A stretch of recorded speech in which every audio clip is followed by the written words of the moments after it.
Hello, I'm Archie Luxury and welcome to the program. I've got a bit of correspondence in from Herbert and I thought I'd read it out to you guys.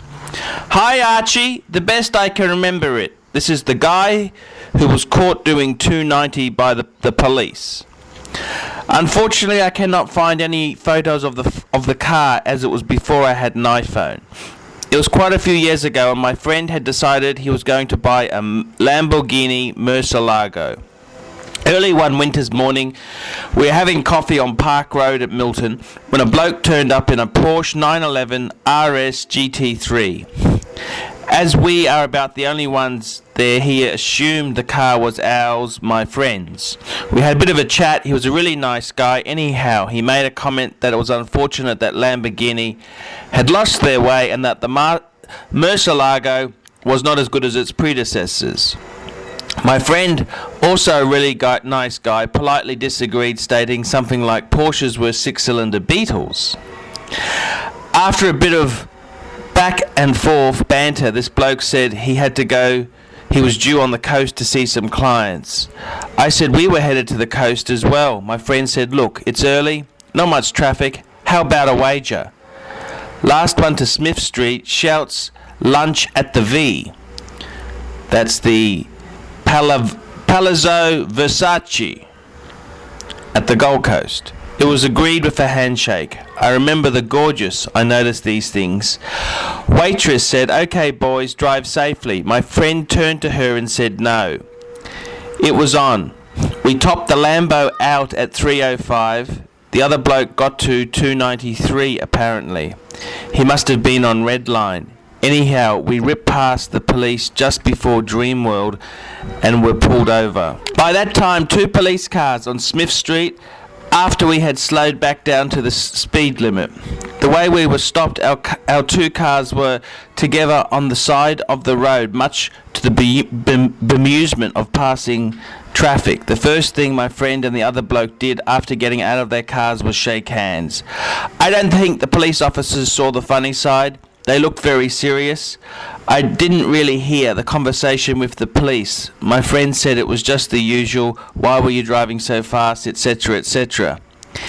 Anyhow, they went to court with the outcome as previously mentioned for both drivers. The court also said that if either of them ever appear before the court for a similar offence, they will serve jail time. Really pissed off wives, and we still keep in touch. In close contact, have become close friends.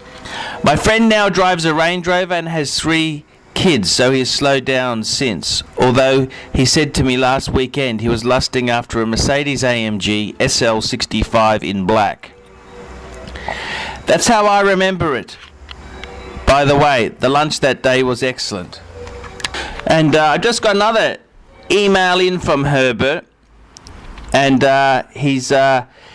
He said to me he was talking to a friend last night, and his friend raised an interesting point. What happened occurred just before they brought in legislated anti-tuning laws. If that was to happen today, would the cars get crushed? Some of the most beautiful cars in the world, owned by a couple of really decent chaps who were out to have a bit of fun. Oh yeah, sure, they could say it's a rich man's folly.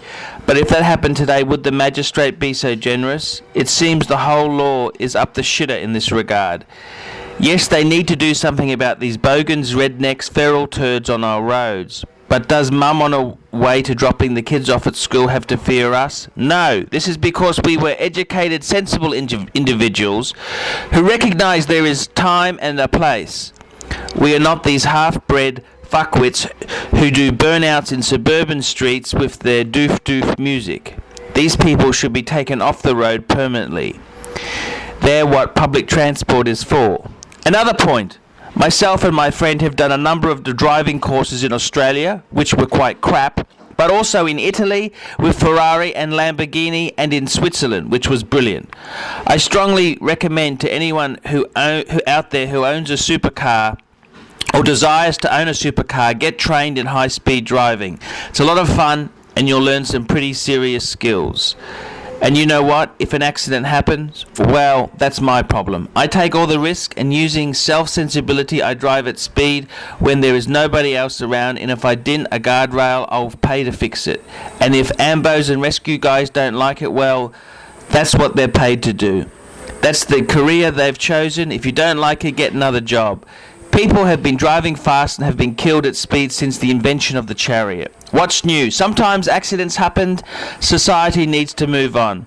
I know. A lot of your viewers are probably saying, idiot. Go to the racetrack. My response is no. Unless there is a Nürburgring hidden. That's that place in Germany. Nürburgring. Fucking Germans with their fucking weird names. I don't want to drive around and around and around with a circuit which is heavily controlled by those assholes at CAMS. I want open space and mountains. I want to hear the sound of a V12 roaring past a mountain.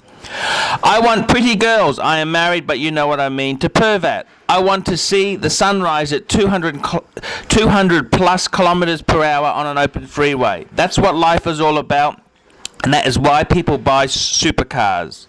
Cheers, Herbert!